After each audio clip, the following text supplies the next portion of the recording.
Hello everyone and welcome to the Pixelated Punchline. This is my review of the newly released game Forspoken. The gameplay shown in this video is from the first 15 minutes of the game and does not reveal major plot points. Before I dive into the review of this game itself, I would like to take a moment to talk about my first video on the channel. To skip straight to the review, go to this timestamp. On my first video, I decided to go the experimental route and let the text-to-speech bot speak out my lines for me. This did not produce a satisfying result as it stuttered and stopped many times. Even the audio quality was not up to snuff.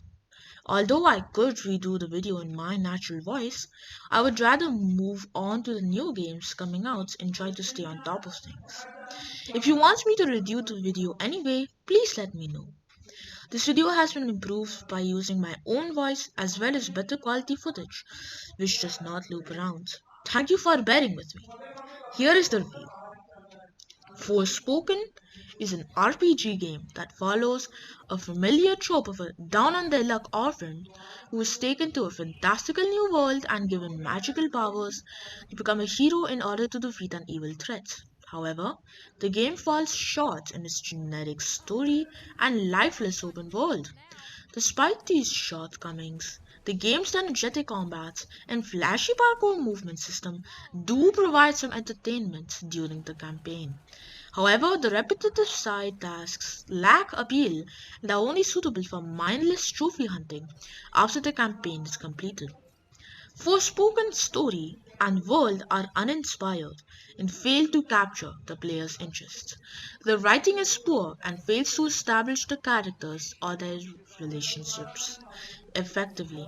The chemistry between the main character, Frey and Cuff, is one of the most glaring examples of this, as their relationship is supposed to be the backbone of the campaign. But it is underdeveloped and feels rushed. This lack of development leads to a banter between the characters feeling obnoxious rather than endearing. Frey's reluctance to complete the game's tasks and Cuff's belittling of her for it is supposed to be friendly but comes off as uncomfortable to witness, and the dynamic never improves as the story progresses. This makes the campaign, which is mostly told through exposition and open world explanation, feel rushed and unsatisfying. Forspoken is divided into two main components: interacting with NPCs and completing mundane tasks in the town of Sipple, and exploring the vast map to advance the story. While the town sections may not be problematic on their own, the conversations and cutscenes have a low budget feel to them. Despite the good performances, the writing is not compelling and is further hindered by long pauses between lines and loud background noises. On the other hand, the exploration and combat portions of the game are more enjoyable and involve using Frey's parkour skills and magic to navigate the terrain and battle enemies. This makes up the majority of the gameplay and can be entertaining, even if the systems are not particularly complex. Frey's journey in Forspoken is accompanied by four elemental magics. Each one serves as a weapon with unique alternate fire modes and support skills that can be unlocked and upgraded as the game progresses. The initial match is earth-based, which can be rapidly fired or charged for an area of effective burst, and has skill that immobilizes enemies, increases defense temporarily, and more.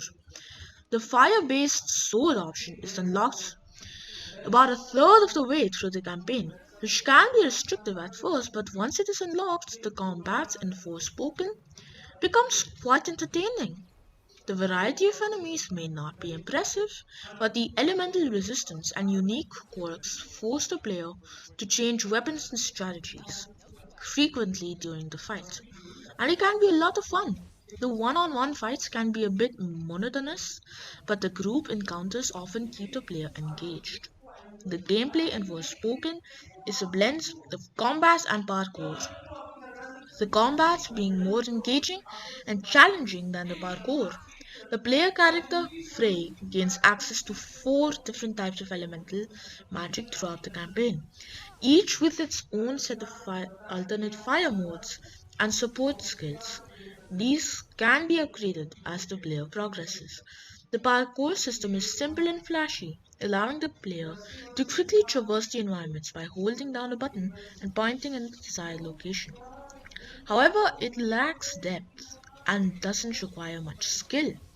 The game's open world, Arthia, is vast but not particularly interesting. The side objectives are repetitive and the landscape is bland.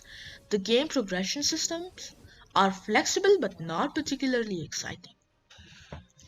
While I encountered little to no notable bugs or technical issues while playing Forspoken on PlayStation 5 in performance mode, it is worth noting that we had we have not had a chance to try the PC version before the publication of this review. That doesn't necessarily mean something is wrong with it. Codes can be sent out late for a variety of reasons, but that delay combined with the hefty system requirements that were revealed last week do give me a little bit of pause. We won't know for sure how it performs on PC until we've had a chance to try it ourselves. And we will post a full performance review once we do, but it's at least a word of caution until then. Forspoken is a familiar game with stereotypical fantasy storyline and a giant open world map filled with repetitive optional tasks. Although the combat is flashy and entertaining, the variety of enemies is not particularly impressive. The parkour system is satisfying, but the scenery is unimpressive. It may appeal to some players who enjoy spending hours exploring every inch of the map after the main story, but it doesn't offer much motivation for others. Final thoughts. My rating is 6 out of 10. Do better, Luminous Studios. If you like this video, then don't forget to subscribe to the channel to get more videos just like this one. Bye!